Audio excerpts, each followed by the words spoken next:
This week we cover in our movie of the week. What? It's the Dune. Penultimate. It is. Not penultimate. Pencentennial. How do you phrase this? Penis centennial. Penis centennial episode.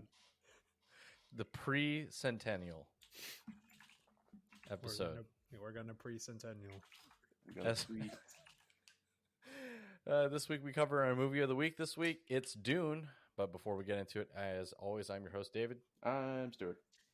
And I'm Ben. But before we start, I want to bring up something. What is that, Ben? That happened to me this past week. All week? Like throughout the week? No, well, it happened once throughout this last week, but it has been lingering in my mind for quite a long time. So I want to cover it before we get out there. I took one of my lunch breaks to go get some groceries and supplies from Costco. Yes. And I was pretty excited since I hadn't gone in a few months. And well, according to David, the onion crank is back. Shut up, David. Let him talk. Costco hot dogs. And so on my day not in the office, I made a trip over to Costco. I was getting a shitload of stuff, and the trip took longer than expected. But you know what? I think it was going to be worth it once I got to the end. Oh no! To check out, get my hot dog, and relish in the fact that the onion crank had returned. Now, imagine my surprise as I go hot dog in hand to the condiments area. Hotdogs Akimbo. Tactical hot dog reload. So, imagine my surprise as I go hot dog in hand to the condiments area where the sad sight of a missing crank lay before my saddened eyes. In disbelief, I actually went back in line to ask where the onion crank had gone. You know what happened? You know what happened, David? The cashier started to chuckle. It grew into a full-on laugh. It didn't stop there. No. The rest of the fucking kitchen staff joined in, along with the rest of the fucking line. I was laughed out of Costco that day. It was the lowest. This Kamook over here wants the onion crank. Yeah, gabagoo. It was the lowest point of my life, David. Wow, way to go, I said David. go back and check. I didn't say 100% confirmed. It was the lowest point in my life, or so I thought. Well, apparently Irvine doesn't follow the rest of the country anyway, so that was maybe Tustin. Tustin also doesn't falls under the jurisdiction of Irvine. So you know what happened, David? You know what happened after that? What'd you eat it with? I actually stopped at a grocery store to pick up a single onion. Ugh. I went home, chopped it up, smeared it all over my hot dog. And you know what? I don't even know if it tasted right because it tasted too salty because of all the fucking tears streaming down my face when I was just cramming into my mouth. What am I You know, going to next buy a time, 10-pound bag of onions at Costco just for one? Okay. David, next time you tell me that the onion crank is back, I'm going, the next time I degrade myself in this fashion, I might have to get some safety assurance from Costco. You know what I saw on sale there? What? I saw a 2-pack of lube, David. A 2-pack of lube. Only That 2? way, it won't hurt as much when you fuck me in the ass like this. Hotdogs Akimbo. David. Wow. Now that's a name for a movie. Hotdogs Akimbo. I know that we probably already have an episode title, but I think that's got to be fit in there somewhere. Just jam it in the title somewhere. Yeah, right. Just like all those onions. I was planning on going to Costco this week to go double check. No, you should go check. I think they have it there, David. Oh, okay. I'll definitely load up on everything. I wouldn't have just went straight to the food court like I normally would. Wait till the very end after you're already salivating. Why not just make yourself disappointed in the first place? like you do every week on this podcast, because we don't ever let you watch My Hero Academia. All right, Stu, what else? What other disappointing things happened to you this week? Oh man, are we doing the disappointment hour? Oh man, I got some stories for you guys. Let me start off with this. So as a recurring theme in my movie going experiences, Ooh, here we go. there's always, there tends to always be some dickery going on. Someone who's just chapping my ass about something. This time was really bad though. It was really bad. I thought I was gonna have to I was on the verge of actually saying something to this person, except I don't think it would have registered with them just from the look of them. But so I'm sitting there in my row. The movie's about to start. I just got there with my popcorn, my drink, getting ready, getting all settled in. Trailers are running, like the last few trailers are running. So sitting there and I hear some noises. And I thought it was from the trailer, but then I glanced over the person all the way at the other, like they got the seat that's like right on the aisle.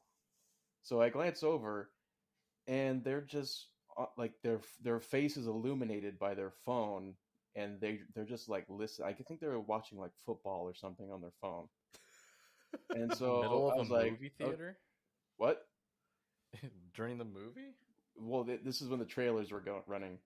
Oh. So at first I was like, okay, well, that's kind of weird, but as long as he stops when the movie starts, it's fine. So, going on to the trailers, and lo and behold, the movie, you can tell the movie starting, the lights dim, and all that stuff. And yet, he has not put his phone away, and if anything, he's turned the volume up on the speaker of his phone. I can't hear in here. So, and it's like the opening title sequence is like right about to start, and I'm like, this motherfucker's not going to put his phone away, and if I don't say something now, I'm going to miss something. So I get up, and I go out, tell the manager, there's a guy on his phone who's just like watching stuff on his phone while the movie's starting. So I let them know, and I go back to my seat. And by the time I get back to my seat, thankfully, he had stopped. He had put his phone away. I was like, okay, like he was cutting it very close. Like I was almost gonna have. I really wanted to like dump my soda on him or something, but then you wouldn't have had a soda. That's true. Well, like maybe they'd refill it with. Like, go fill this up again, and then pour it on yourself. If I then told fill them it the up story, and bring it back. they'd probably be like, "Oh, let me get you free soda for life, then, sir." But anyways, so that was like, okay, crisis averted. So the movie's going on, and about 3/4 of the way through the movie, or maybe like 2/3, I hear there's another sound. I'm like, that's not coming from the movie. And sure enough, it's like it's like a ringtone. And it's like, okay, this guy left his ringer on. That's strike number 2. And it's kind of going on. It's like, so I kind of glance over, and normally if that were to happen to you, you would be like scrambling to shut your phone up, right? Would you? Yeah. Okay. So this person was in no hurry to do so. And not only were they not in a hurry to answer it or to, silence it, they take their phone out and answer it on speakerphone. And it was like a spam. It was clearly like an Indian spam caller. Yet he decides to interact with them for like a salutation and a few other words. And I'm just like, what who is this person? And why have they not been killed yet? So that was, and then, they hung up and was like, oh my God, this person just does not have any movie etiquette at all. So yeah. So that was my movie. That was my disappointment time. Wow. But it doesn't stop there. Uh-oh. Although this wasn't really movie related. On my I'll way see home. you out in the parking lot. No. On my way home, my truck died. What? my truck died from a few blocks from my house. It just stopped, like couldn't accelerate and just kind of died. And I Wait, got is it like dead or? No. I got to the side of the road, call AAA, give them my address so I can get towed, or give them where I'm located, which is very simple. I was like pretty much directly at the cross, like the intersection of two streets. And so I give them the street name I'm on, and this lady on the other side of the phone was like, I don't want to dox myself or anything, but like, she's like, okay, I don't see the street A that you're saying. Are you on street B? I'm like, no, I'm on street A and this other street. And she's like, okay, is that east of street B? I'm like, no, it's street A. And she's like, okay, I have you on. Okay, so I'll send someone to street B. I was like, Jesus Christ. What is going on? And then What she's like, Google Maps are they using? I don't know. They're probably using MapQuest. But so I finally got off the phone with them. Like, okay, I think I got this location sorted out. Get a call from the tow truck guy. Hey, I'm on street B and I don't see you. Oh God! And I'm like, that's because I told this fucking bitch I'm on street A. I'm like, so it was just it's not a fun day. Well, Cool. hopefully the movie was good. Well, But I guess guess we'll we'll find have to out. Yeah, we'll find out. Yeah. What disappointing thing happened to you, David? He woke up and saw his reflection. And I went back to sleep for 3 more weeks of winter. For me, nothing like that. So I will go ahead and skip. Oh, I guess everything's just fucking sunshine and rainbows for David over there. Yeah, I'm just. Everyone, there's the onion crank at Costco, and then they could go just ruin the rest of their fucking week. All right, after this episode's over, I'm gonna go check it, okay, and then I'll come back and cry. You're gonna go check it. You're gonna go check it right after we're done. Right after we're done. All right. I guess we just go to our box office rundown. Also, I started rewatching Walking Dead, or not rewatching, continuing Walking Dead. So shut up, David. I'll catch up soon. Okay, I won't say anything. You have some time to catch up. You know how like they always split the seasons up into 2 parts. So the first half of the last season just ended a couple weeks ago, and they won't pick it up until February, something like that. So you have some time. All right. So I guess, do you want to go bad news first, or do you guys want to do box office rundown? Bad news as in bad news for you? There were some no, unfortunate things that happened in the movie industry over this past week. I'm sure everybody's probably heard some unfortunate news came out of the set of Rust, where Alec Baldwin is. God damn it, David! I'm sorry. I tried. The one time you shouldn't stumble over it. Alec Baldwin. I'm sorry. Wow. This segment has been salvaged. You did it, David. Yeah. You're welcome. No, more news comes out of the set of Rust, where Alec Baldwin is the principal actor and producer who accidentally discharged a prop gun, killing the director of photography, Helena Hutchins, and injuring director Joel Souza. Essentially, the rumors that are swirling around it that this was low budget and lots of corners were being cut. So much so that there was even a union strike prior to the accident that was mentioned. Additionally, we lost another. I don't want to say legend, but he was definitely a really important person in the TV industry.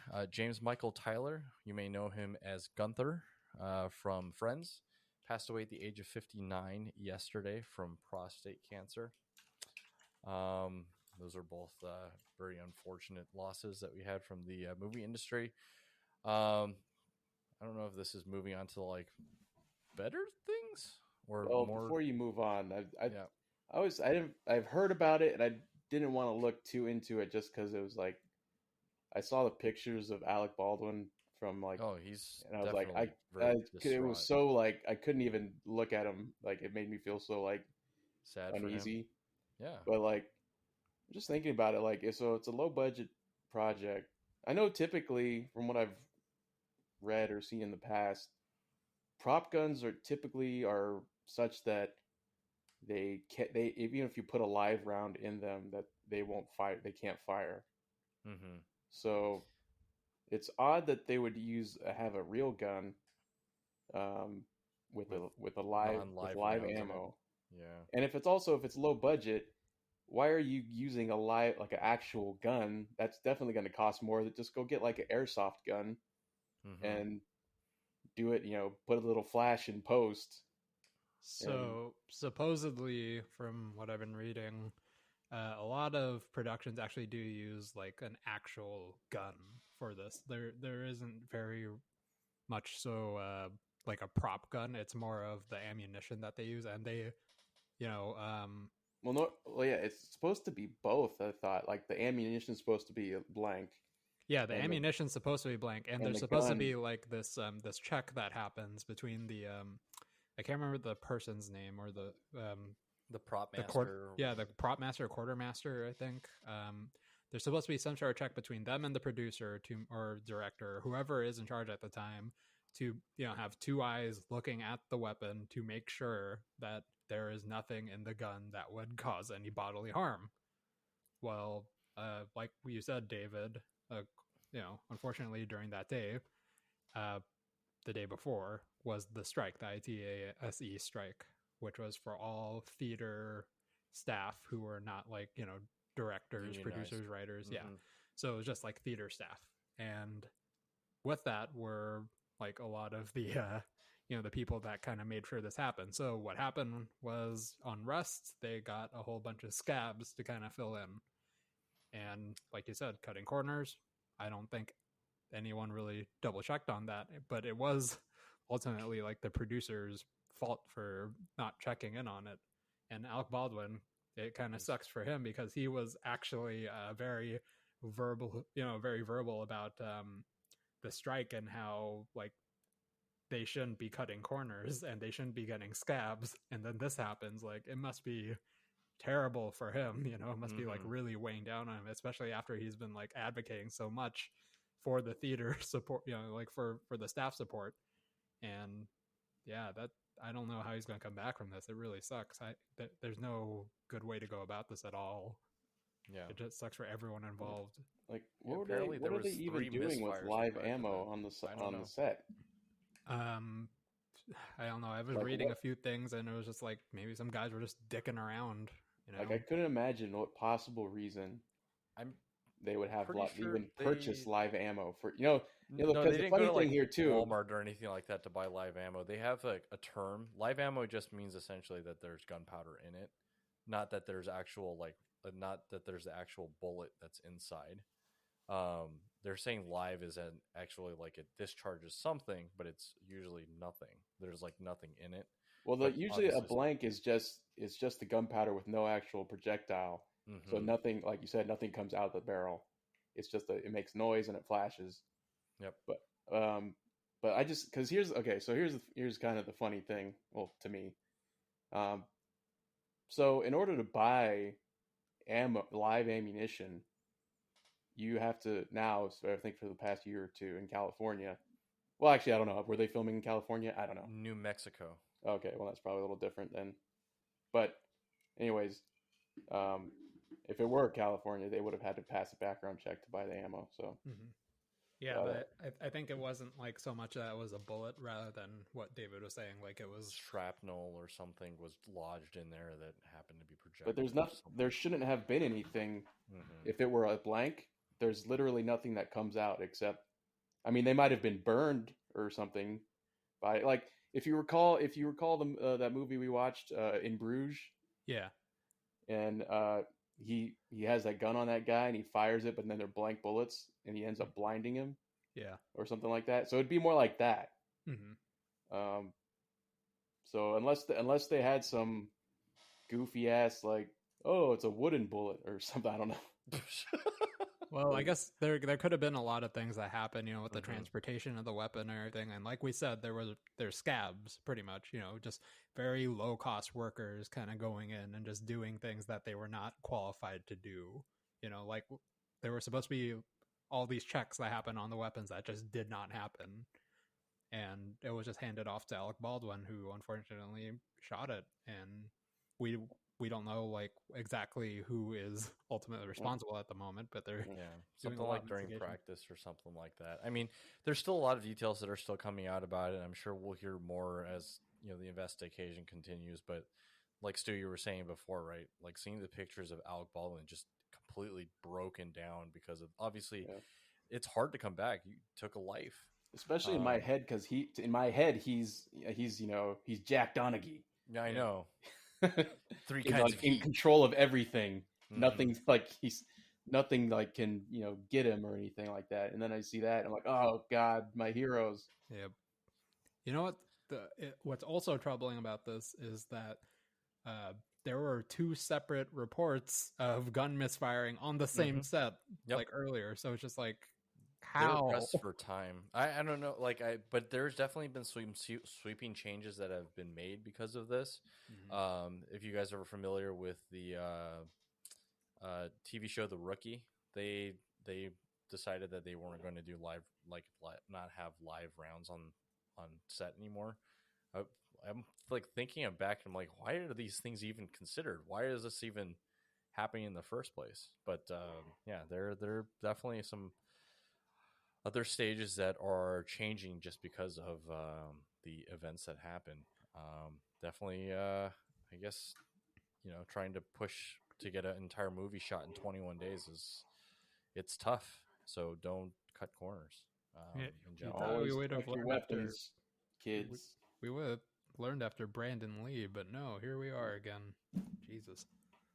Never, always check your weapon. If you're if you're handling a gun, always check it if it's loaded, no matter what. Never point it at anybody. Maybe if there wasn't such a stigma against it, that wouldn't have happened. But anyways, all right. Some other movie related news. This one's gonna be funny. Lake Changjin, a movie epic about the strategic defeat of the U.S. during the Korean War, is set to become China's highest-grossing movie of all time. Despite criticism surrounding historical I'm not a historian, but it is China's most expensive film to date, with a budget of $200 million, which had a enthusiastic response on opening day, rewarding the box office with $203 million of ticket sales. So my question is to you guys, do you think that all of that was generated because they just handed out a voucher to everybody to go see the movie and say that's worth $10? They're probably forced to do it. if they weren't already thinking that like the Korean War was like some kind of epic win for the. Apparently, we lost the Korean War. Didn't even So that was something that kind of popped up in my Twitter feed the other day, and I was just like, that's kind of interesting. They would spend $200 million on some war movie, but I'm actually kind of curious. I want to see it.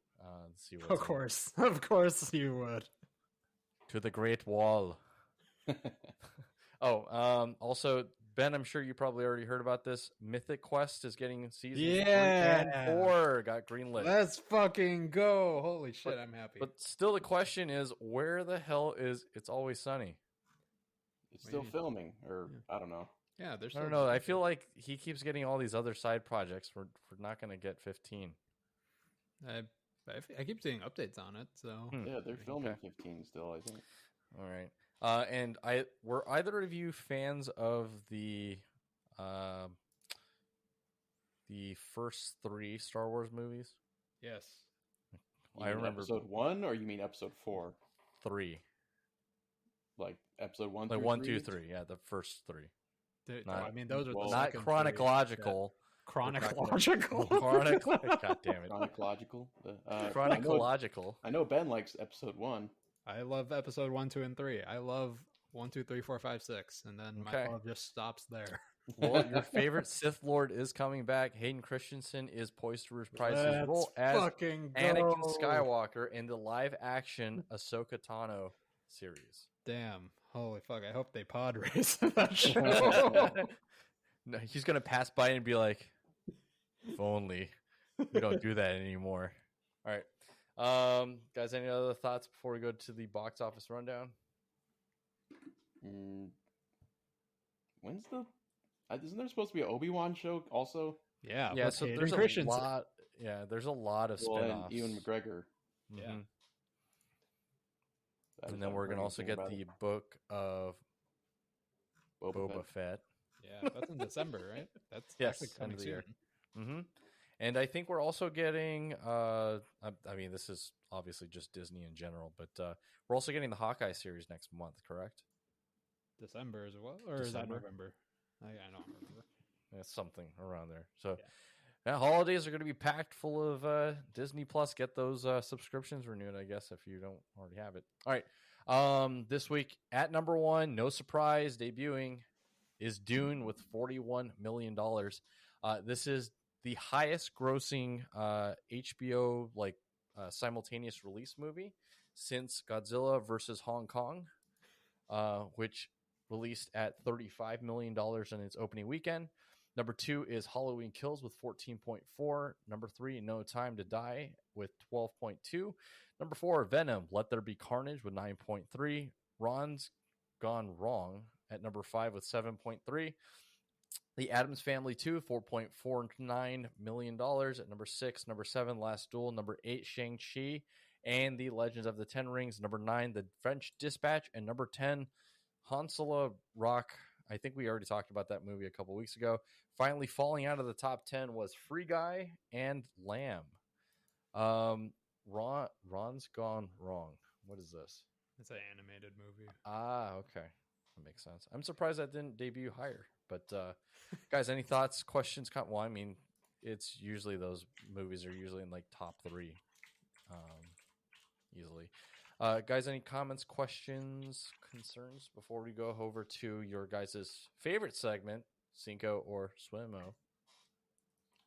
Nah, just do it. Yeah, Okay. going wrong. All right. So I decided to shake it up a little bit. There was a couple of movie trailers that got released last week.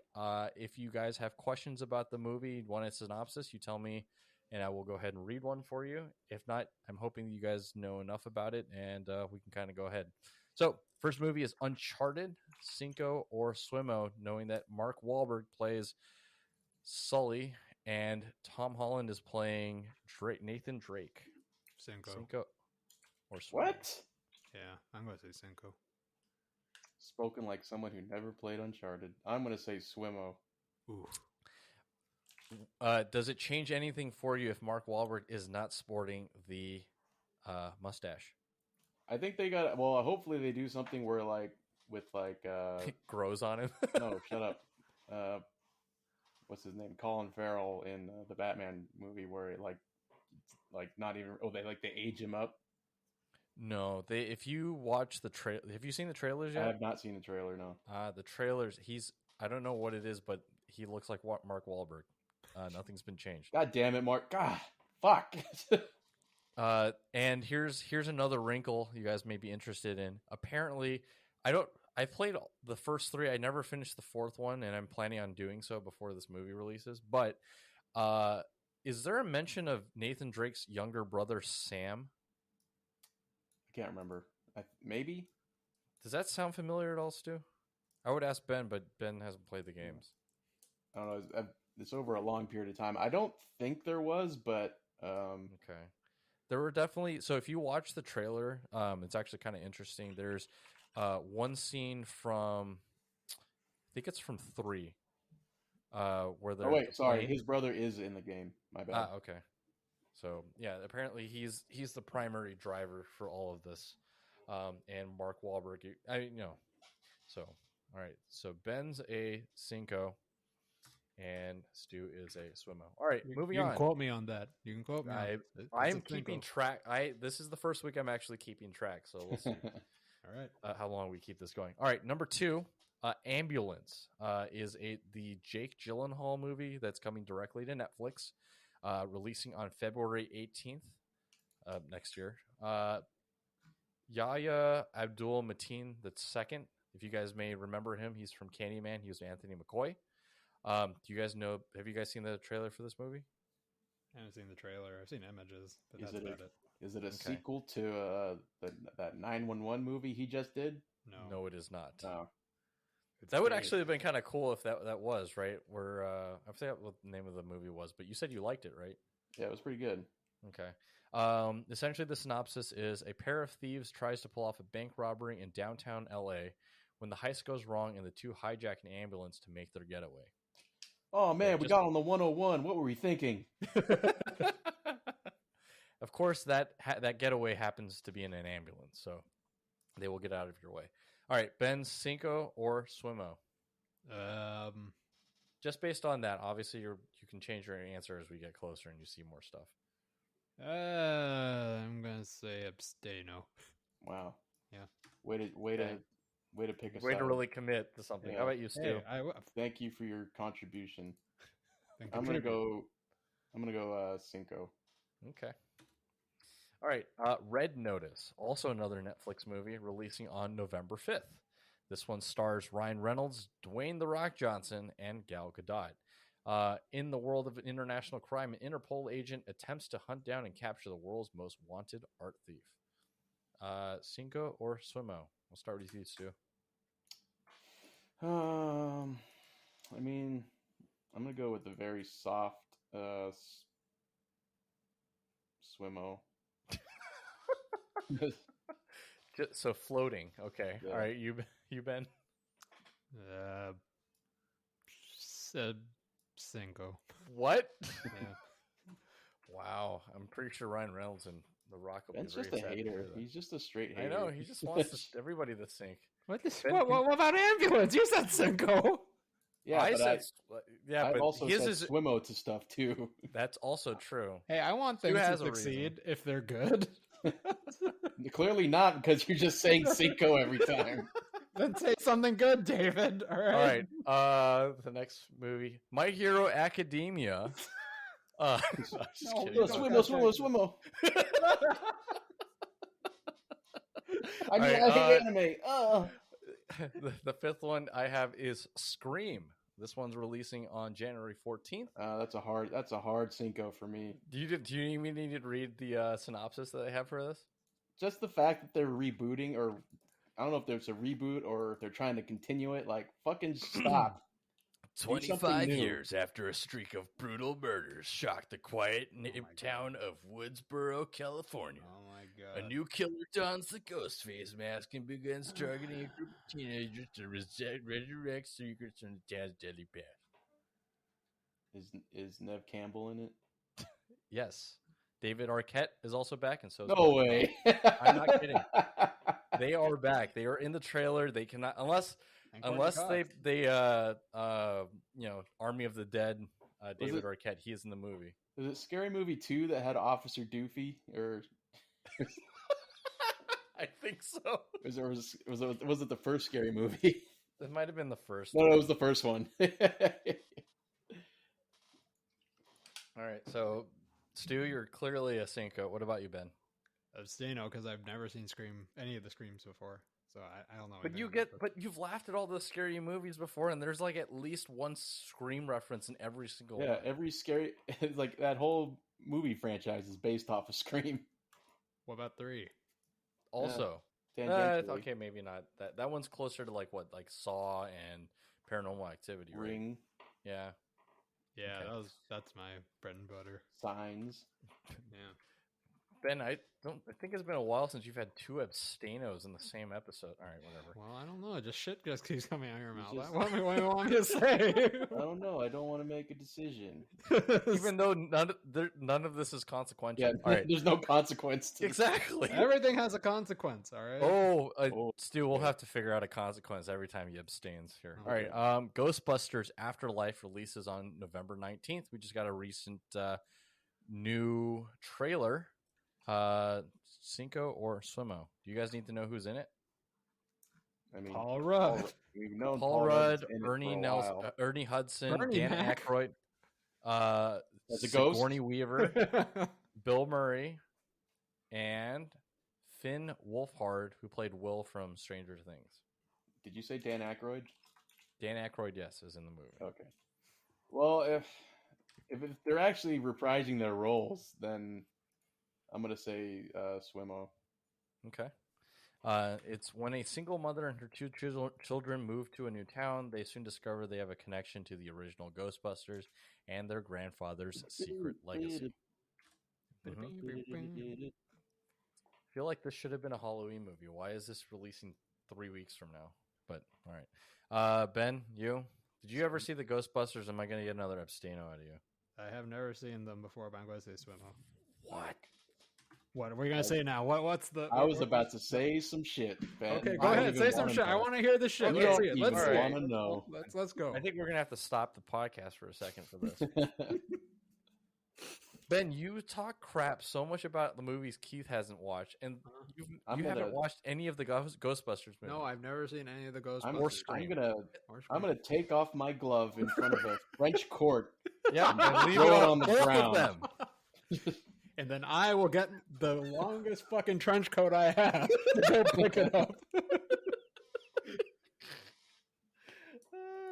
All right. Moving on. The Black Phone releasing on February 4th for next year. Wow. Do you guys know? Have you guys seen the trailers for this one? Yeah. No. Okay. This one stars Ethan Hawke. In the 1970s, 5 children go missing in a suburban Colorado town. Soon after, Finney Shaw is kidnapped by a serial killer and trapped inside of a soundproof basement. Finding a disconnected phone, Shaw discovers its ability to transmit the voice of the killer's previous victims who try to help him escape. Meanwhile, his sister finds she has recurring visions that may help her find Finney. I'm actually kind of excited to watch this, even though it's pretty creepy. Ben, Cinco or Swimmo? Cinco. It looks really fucking stupid. Okay. All right, Stu? I'll go Swimmo just because. There it is. You just gotta choose whatever I. Okay. See, I've never chose abstaino. There is no opposite of abstaino, Ben. You don't even know what this is. Yeah, but I was gonna, if you let me finish. Okay. The last Ethan Hawke movie I saw, which I forget what it was called. Gattaca. No.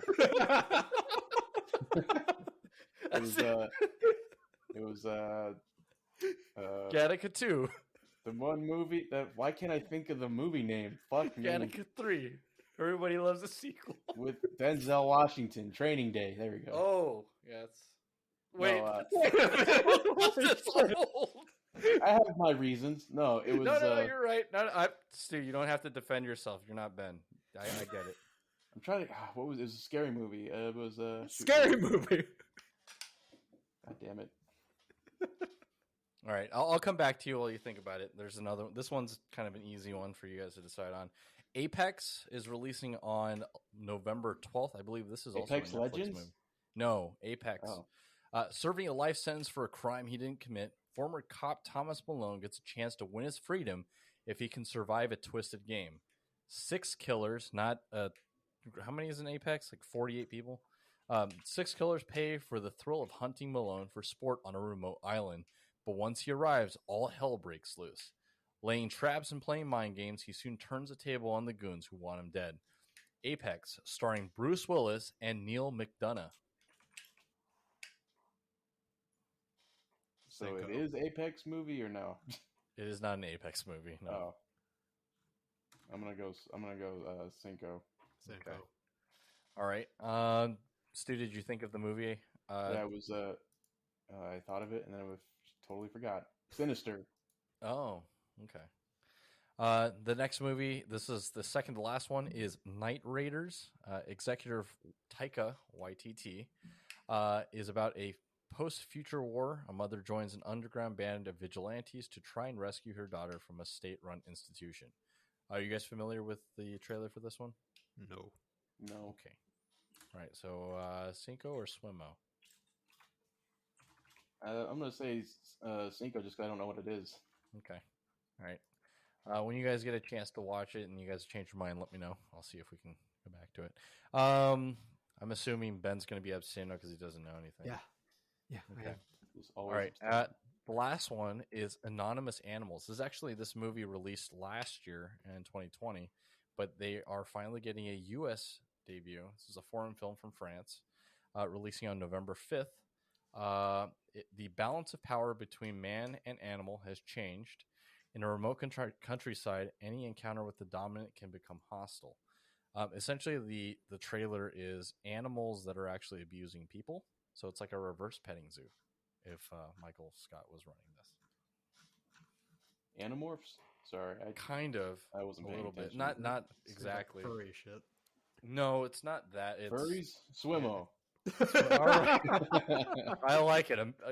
Stu has conviction today. I like that. Ben, Cinco or Swimmo?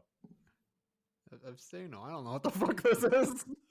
I'm just gonna stop calling you Ben. We're just start calling you Abstaino. Hey, Right. actually, it's a pretty cool name. I abstaino myself. I made an abstaino in my pants. All right, let's go ahead and move over to our movie of the week this week, which is Dune. Stu, I have to ask, did you finish the book before you watched the movie? No. Although I did try. Okay. How far did you get? Halfway? Maybe a third. Of the Oh, flap. okay. A third of the shit. Hey, you got so that means technically you were halfway to this movie because this is actually Dune Part 1. Out of 2. Yeah, I was like, and when the movie started, I was like, oh, okay. So, Stu, can you tell us about it since you have the most background? I don't think I do. I think Ben does, but I'll give it a Fine. shot. If you want to pass it to Abstaino, we can. No, I'll you know, give it a shot, I guess. Okay. All right. Paul, the young prince. I don't know. Is he a prince? I don't know. He seems like he's a prince. Whatever the son of a duke is called. Paul Atreides. It's the Contessa. Huh? He's the Contessa. And someone tries to assassinate him. Well, I guess they kind of do. That's not really the plot point, though. But his family is ordered by the Emperor to go to the sand planet of Dune, where they will lord over the spice desert and mine the spice. But oh no, what ho! There are vicious plans in the making to undermine the family, and they must use their sand power to Desert power to win the day in Dune the movie. Part 1. Sweet, sweet spices. Also, there's worms. Ben, I know you had something prepared, but I actually kind of like that more. So I actually didn't have anything prepared, so thanks. Oh, wait, what? But you've been spent- talking about this movie for months. I spent all of my creative juices on the hot dog. On the hot dog skit. And I needed to use So all my creative juice on it because that hot dog was so dry with onions. To soak up all of the relish and Salt from ketchup my and tears mustard. made my mouth drier than the plains of Plains Dune of of Arrakis. Of Arrakis, a harsh desert planet where no moisture can escape. The only thing drier than the Arakan desert is a Costco hot dog. Hot Costco hot dog sans onions. Onion crank. Turn the onion crank for the spices on the planet of Arrakis. Okay. All right, Ben, tell us. All right, you were at the preview. You got super hyped for this, right? And it got Stu to kind of start reading the book, which took him forever. He's a third way through. Mm-hmm. Maybe by the time the second movie comes out, because that's no secret that there's going to be a second one. Mm-hmm. How did this live up to your expectations? I think that it actually matched my expectations. You know, I had pretty high expectations. It didn't go above, but you know, it was up there. The movie kind of reminded me of that experience you see like the Fellowship of the Ring the first time. You know, it's like this big sprawling world, and everything is just so well, fleshed out and established. You know, it's just like, wow, I am actually in Arrakis. I am on, I am with, House Atreides, and I can definitely imagine all these houses and all this whole galactic empire and everything. And I think it's extremely difficult for this source material, because of how dense it is and how much background knowledge and lore there is. And I really think that every shot was carefully planned out. Everything has like its purpose.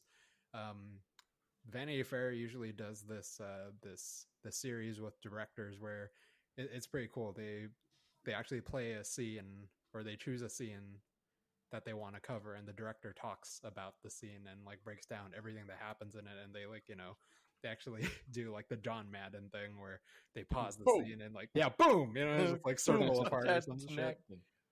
But yeah, I mean, Denis Villeneuve, he really goes into detail about just one fucking scene. I think it goes on about like 20 minutes, which is like a million times over what the actual scene played out was, which was the I'll get to it later, but it just going off of that and how much detail and love he put into that one scene, you could definitely see it throughout the rest of the movie. Now, the only thing I think did not like kind of detracted from the movie for me were the action scenes. I don't think, everything else was amazing. Everything looked beautiful. Everything was well acted out, but the action scenes, I think that is something he kind of lacks in. It was just a whole bunch of like one fight scene had like 30 different cuts, and all the 30 cuts didn't really blend together, and it was just it just seemed like he didn't really know what he was doing with that, and mixed in with like the CGI of like the shields or whatever, I don't think it really translated that well to the big screen. So I want to say I'll give this movie like an 8 out of 10. Okay. What about you, Stu, as somebody who's read a third of the book?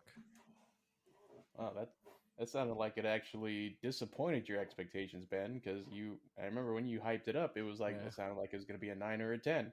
Mm-hmm. I thought it was going to be an 11 out of 10, because based on the erectness of your previous, like your first impression of the movie. Yeah, I might revise it after the second part comes out. We'll see. Okay. So is this one of those cases where you like each one of these movies can't be a standalone? You have to review the whole thing as a. I think so. Yeah. I mean, we only got through like, what was it, 1/3 or half of the movie? I want to see, or of the story. I want to see where the rest of this plays out, because it's definitely a movie built in mind with like a sequel. So I want to see what the sequel holds. I don't even know anything about like the story of Dune, so I am very excited to see where this goes. Okay. Wait, did you or did you not read the book? I did not read the book. Oh, I thought you did. Letty read the book. Oh, okay. Letty actually finished the book right before we left. Oh. She finished the book as you were waiting in line for the right movie. As the opening sequence started. No, it was funny because we watched it, and then when we left the movie, I was like, "So what'd you think?" And she's like, "What the fuck?" Like that was only half finished the book. Left the book. She's finished the whole thing for nothing. Yeah, that sucks. But yeah, because I had a kind of similar, well, not kind of similar, where I was like, well, I'm not gonna, there's no chance I'm gonna finish this book before the movie. So, but the part I did get up to, I was like, wow, that was like half the movie, and that was only like 1/3 of the book. So there must be way more that's gonna happen. Or there's, obviously this Dune Part 1, so it's gonna be. I wasn't sure if the opening sequence when it said Part 1, if it meant just like it was gonna do like chapters in the same movie. So it was kind of like the last duel from last week. Yeah, there was 3 parts. I wasn't sure if that's what they meant until you get that feeling in a movie where it's like, I've been here for a while, and the movie's not. Surely the movie must be over by now. But it just sort of ends. Yeah, I really did like it. But there was some parts of it that, just based on the parts of the book that I read, I feel like it, unless there's going to be more, which there is going to be more. I felt like I was kind of like, some parts of it I was kind of left like shortchanged a little bit, or like Ben said, there's, and not referring to the action scenes, but there were some things from the book that I think didn't play out too well on screen. Just because like in the book, you get like extra information. about what's happening in particular, in characters' minds and stuff. So Okay. there were some scenes that were a little awkward to me, because like I could see how they felt awkward to me if I was viewing it from someone who hadn't read that part of the book. Oh, I see. But because I knew what was going on, it made sense. But yeah, other than that, I really did like it. It is kind of weird because you kind of need to see what else the movie's going to have before I feel like I can give it a clean shake. But for now, I'll give it a 9 out of 10. Okay. Yeah, I'm going to do the same as well. I felt like a lot of the things that Stu you were talking about, I literally read probably half of what you read, so I'm a quarter of the way through the book. And it definitely made me want to go back and start from the beginning again and just kind of go through the entire thing because I want to see what kind of happens, because it definitely got me more interested into it. Now that I kind of saw things kind of play out in front of me, like, oh, I now understand what that meant. Because at some point when you're reading the book, it just feels like they're just throwing so much information at you at the beginning, and it's hard to digest it without like literally having somebody explain what each one of these terms mean and how they kind of play out and stuff like that. So I guess the question for me was like, were you kind of hoping there'd be more exposition, like more explanation for what's exactly happening, as almost like a narrator would have kind of helped in a sense? No, I think there was a good balance of exposition and whatever the opposite of that would be. Yeah, and I feel like it's already 2.5 fucking hours. Yeah. How much more? We don't need more exposition. Yeah. All right, so I'm not Mac over here. Like, no, we need a lot of exposition. I can't follow the movie. Who's this guy? So, all right, guys, any other thoughts before we go ahead and move over to our spoiler zone? No, I say we just get into the spoilers. All right, just raw dog. All right, here we Ben Raw will hot dog. definitely make sure that doesn't happen the next time he goes to Costco. All right, Ben starts off in the spoiler zone here. Okay, I gotta ask you guys, when Duke Leto was talking about going to Arrakis, and he was talking about harnessing the power of the sea and the land and shit, or in the air, did you get anything out of the line desert power? I could have sworn in the book he said sand power. Mm-hmm. But no. Why? Okay, I think I'm going crazy or something. I thought I was going crazy, but that helps me feel a little bit better. So Letty has been just, dead silence. We're just sitting there watching TV, watching a Laker game or something, and she'll just turn to me and just stare at me for a while. I'm like, what? And then she just clenches her fist, holds it up, and says, desert power. And she just starts busting up. I'm like, what the fuck are you talking about? And she's been doing this for the past 2 days. And I feel like I'm missing something, Is it like a big part of the book? Is it supposed to be funny? What is going on? I think so. I think Letty's just being weird, and she needs to stop being weird. She's probably going to just respond desert power with that. That's true. You know what? She's not wrong. Maybe I need to go back and read it. Maybe that it's bigger than it actually is. From what I've read, and in the movie, there's a grand total of 2 times that it's said, if you include both the book and the movie. She said that as well. Why is she honed in on it? I don't know. I was hoping you guys would tell me. I don't know. I feel because it's awesome. It's desert power. But the main spoiler I wanted to get to was that scene that they covered in Vanity Fair with the director Denis Villeneuve, and they were talking about the scene with the leader of the Bene Gesserit, the grandmother or whatever. Just hearing about him talk about just what went into that stupid little scene is just like, holy shit! Is it the hand thing? It wasn't they talked about how she was holding the stupid needle. They talked about the production value on the needle and how they spent, they actually designed the needle to look that way. They talked about like her movement. They talked about her veil and how they went through a few, design iterations of her wearing the veil, not wearing the veil. And like, they even talked about the design of the room, which was really cool. And that, Stu, I think you would appreciate it because he actually mentioned like some lore about the movie and the universe that I was not aware of until he broke down that scene in which that scene where she had the needle to his neck was in a library, and he said that on their planet they have a lot of libraries and everything, and there's no computers or anything because artificial intelligence is outlawed or something, right? If that happened, I don't remember in the book. Oh, okay. Well, spoilers, but yeah, I guess in the world of 40K, yes, and is considered heresy.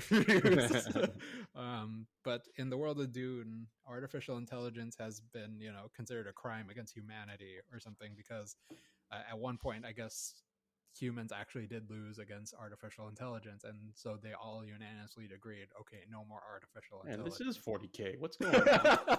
This is also Skynet. So the whole idea is that, in lieu of that, they have like a whole bunch of knowledge, not on computers, but through books and everything. And they try to limit their interactions with technology.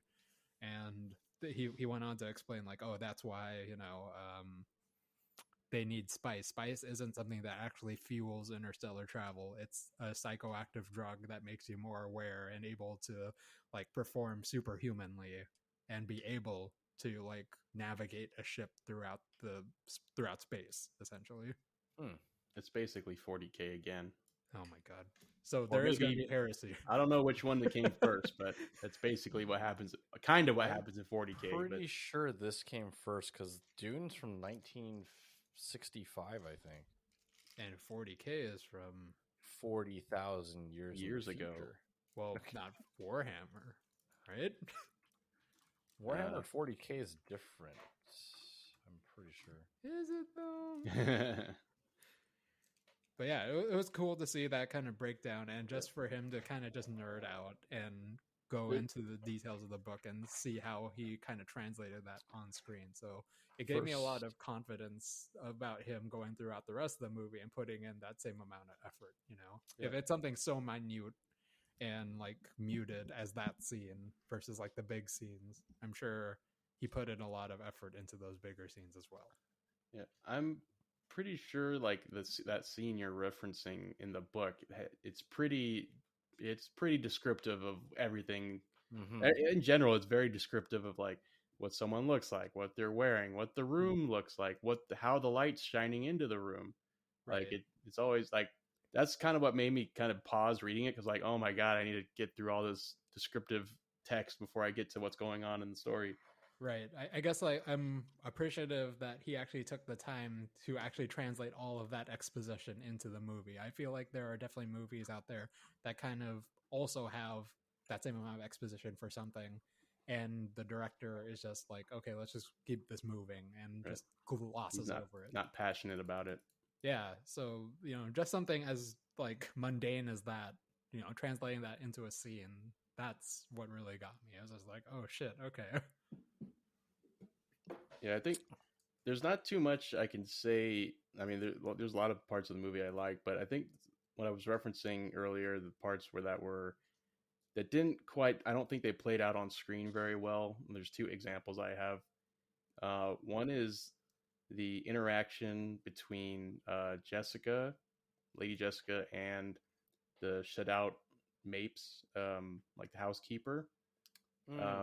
There's the scene where she's interviewing housekeepers, she's looking at the line of housekeepers. She stops at one, and apparently she has a knife on her.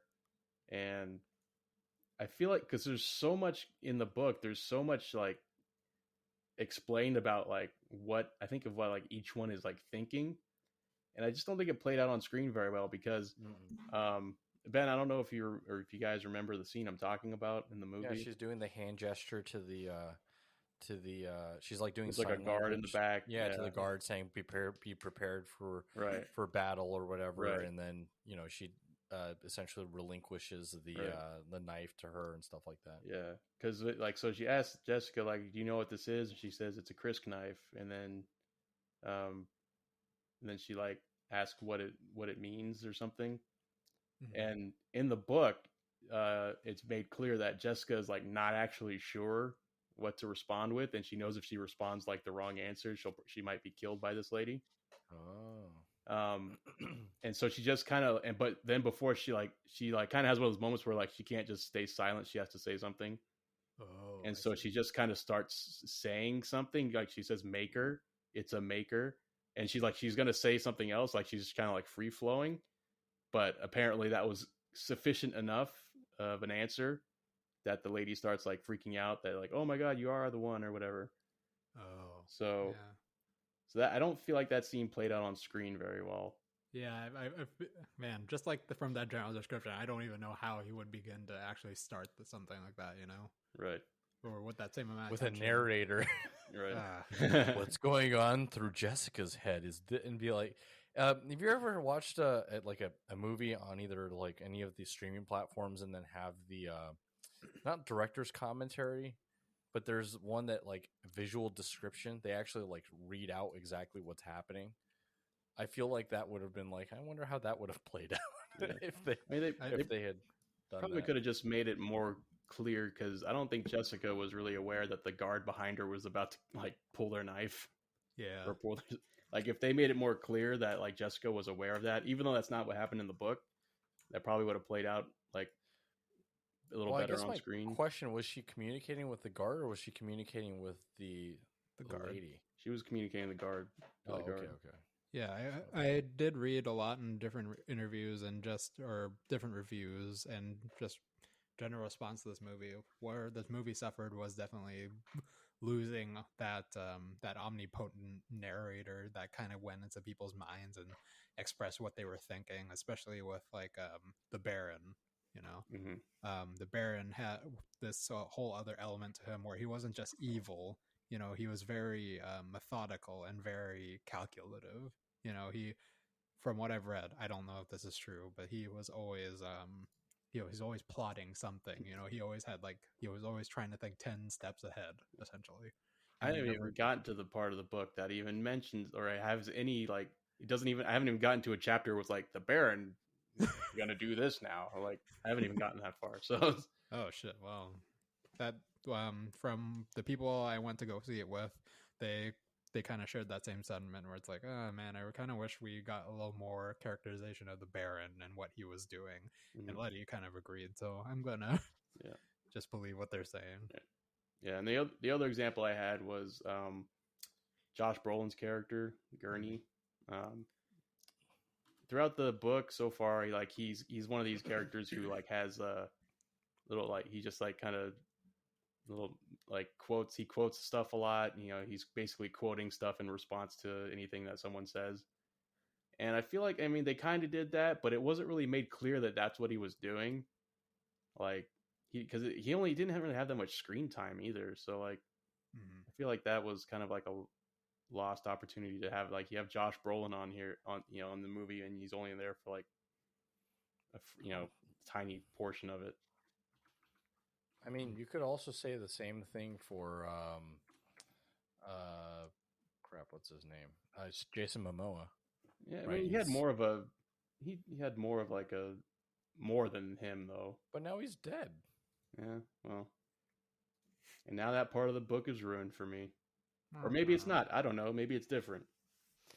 I don't know. I read a lot of different like contrasting things that came out about the movie in general. But yeah, a lot of people are saying like, oh yeah, a lot of the things that you were mentioning, Stu, were like there was a lot of mentioning what they're thinking or what they're planning on doing, what the subtle thing, like that kind of thing doesn't really come across in visual media. It's really hard to do. Right. So the fact that they did. I'm not saying they should have had a narrator chiming in, but I think there's a way that you could have altered the scene for screen so that it played out better without having to have this background knowledge. That's true. Right? They could have used like her voice in her head or something like that to kind of like hint at it. It doesn't need to be not even that. I mean, I think if she just I think like I said, like if they made it so that Jessica was like more aware that the guard was pulling their sword on her in case she answered wrong, like I think that would have been sufficient. But in the movie, I don't even think she like acknowledged that the guard behind her was about to like kill her. Yeah, I don't think she knew. So if they made it clear that she was aware of that, I think that would have fixed it. Interesting. All right. Well, any other thoughts before we go ahead and wrap this one this week?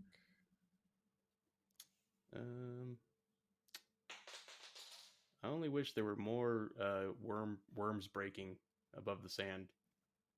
Oh yeah, I feel like there's always this tense nature of knowing like it could happen at any time. But I was also spoiled by the fact that I saw sandworms in like one of the old Dune games, and I was expecting for that to be the case, and I was just like, wait, isn't this just the thing from Star Wars? the Sarlacc pit? Sarlacc pit, yeah. But maybe it's all the same universe. 40K, Star Wars, Dune, it's all the same. Tremors. Yeah. Holes. Tremors 2. Tremors 4. There's like 7 Tremors movies. All right. Well, let's go ahead and wrap this one up for this week. Guys, tune in next week. We'll be covering our movie of the week. Hang on. Time out. I know we were asking about what movie we were going to see, but next week's our 100th episode. Do we really want to do that? That's true. Is there something you would suggest instead? No, but I feel like we should do something special for our 100th and it also episode. happens to be on Halloween. That's true. Well, the day after November Halloween. 1st. So what's the spookiest movie we know that we can force David to watch? Great. That is a good question. Krampus. I don't know, David. What's the last of that you can recall? What was the last movie a scary movie that you just like couldn't get through, or you couldn't watch, or it left you like hard to sleep for the next few days? Actually, Candyman was actually kind of tough. Really? Mm-hmm. Wow. Okay. Well, now the bar is so low. Oh my god. Oh man. Rugrats in Paris. Rugrats in Paris. Oh my god. That's higher than Candyman. Well, we could probably figure something out. I don't know. We have to figure it out right now, but yeah. But join us on our 100th episode next week. All 100 of you that will listen to this podcast, right? Yeah, sure. So join us next week on our 100th episode. We'll have a surprise ready for you guys. Don't forget to check us out wherever you're getting your podcasts. Available on SoundCloud, Spotify, YouTube, Google, and Apple Podcasts. Also check us out on Twitch at twitch.tv/Dos1/2 As always, I've been your host, David. I'm Stuart. I'm Ben. Guys, don't forget to tip your Reiki master. Stay safe out there, and we will see you guys on the 100th episode. Okay, bye. Bye.